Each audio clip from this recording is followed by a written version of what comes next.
जिस तरीके से हमारी महिलाओं के साथ, हमारे बच्चियों के साथ, हमारे दलितों के साथ, व्यापारी समाज के साथ जिस तरीके से कानून व्यवस्था की घटनाएं घट रही हैं, माने आप ये समझिए कि तार तार हो रहा है। और मैं अभी आपके ही फिगर्स देख रही थी, महिलाओं के खिलाफ सबसे ज्यादा आपराधिक घटनाएं यहां राजस्थान में हुई हैं। 54 महीने में 10 लाख से ज्यादा आपराधिक घटनाएं हुई हैं। 7,500 से ज्यादा निर्दोषों की हत्याएं हुई हैं। महिलाओं के साथ अत्याचार और दुष्कर्म 2 लाख मुकदमे ऐसे दर्ज कराए गए हैं। दुष्कर्म की करीबन 33,000 घटनाएं हुई हैं, जो इस देश के 22% है। दुखद है कि दुष्कर्म की घटनाओं में राजस्थान नंबर 1 प्रदेश बन गया है। मुख्यमंत्री के गृह क्षेत्र में महिलाओं के खिलाफ अपराध की घटनाएं हो रही हैं, परंतु सब चुप हैं, कोई बोल ही नहीं रहा इस पे। मीडिया की खबरों के अनुसार राजस्थान में प्रतिदिन औसतन 18 से 19 रेप, हर दिन औसतन 5 से 7 मर्डर, और कांग्रेस की गहलोत की सरकार में हजारों महिलाओं के साथ बलात्कार की घटनाएं घटी जा रही हैं, परंतु ना कोई बोल रहा है उनकी सरकार का, ना पुलिस आगे बढ़ रही है। अभी आप अगर देखेंगे, जब ये सरकार आई उसके कुछ ही दिनों बाद थाना गाजी के रेप का कांड सबके सामने है।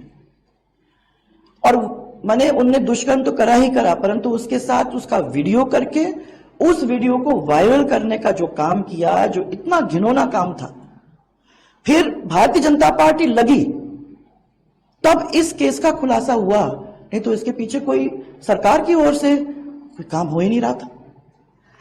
इसके साथ साथ जोधपुर के अंदर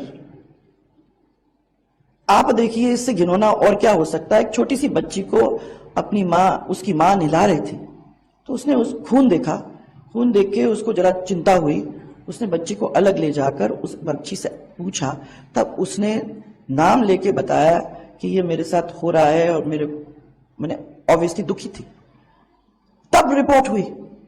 आदमी माने बच्चियों को नहीं छोड़ रहे हैं इस प्रदेश के अंदर, और हमारी सरकार बच्चियों को सुरक्षित नहीं रख सकते। हमारी जब स्कूल जाती हुई बच्चियां हैं, जो माँ बाप उन बच्चियों को स्कूल भेजते हैं, वो डरते हैं कि हमारी बच्ची सेफली जाएगी, वापस सेफली आएगी कि नहीं, चिंतित रहते हैं जब तक वो वापस स्कूल से नहीं आती।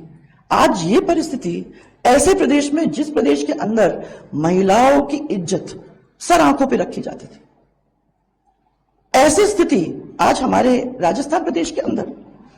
ये अकेले ही नहीं है, आप ये देख लीजिए कि मुख्यमंत्री के घर के 5 किलोमीटर दूर वैशाली नगर के अंदर 10 साल के बेटे के सामने एक महिला के साथ दुष्कर्म होता है, उसके बाद उसके ऊपर पेट्रोल डलाकर जलाया जाता है।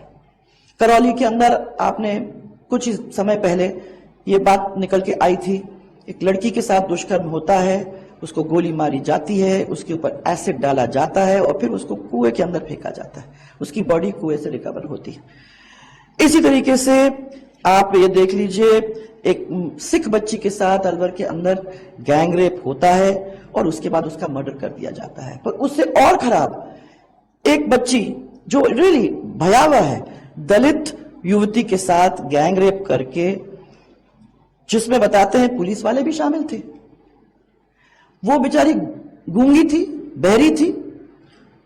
माने आप ये समझिए कि रक्षक ही अगर भक्षक बन जाते हैं तो इस प्रदेश का क्या हाल आगे चल के होने वाला है।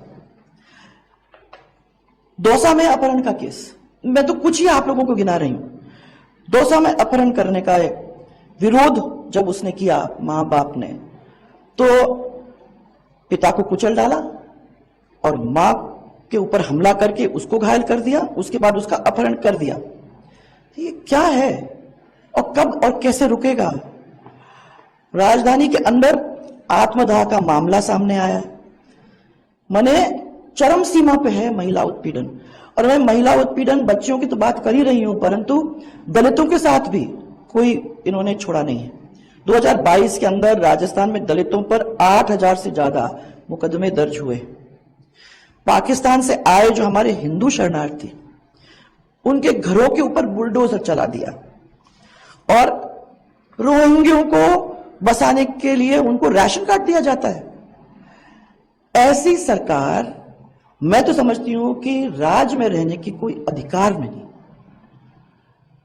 ये तो मैं कुछ ही बातें आप लोगों के सामने रख रही हूं। मैं तो देख के इतनी आहत हूं, खुद महिला होने के नाते मैं आहत हूं कि मेरी महिलाओं के साथ इस तरीके का राजस्थान के अंदर आज काम हो रहा है। ऐसी सरकार को इस कुर्सी में बैठने का कोई भी अधिकार नहीं है। मैं तो समझती हूं कि शर्म होती तो आपको न्यूज़ कैसी लगती है कमेंट बॉक्स में ज़रूर लिखा करें।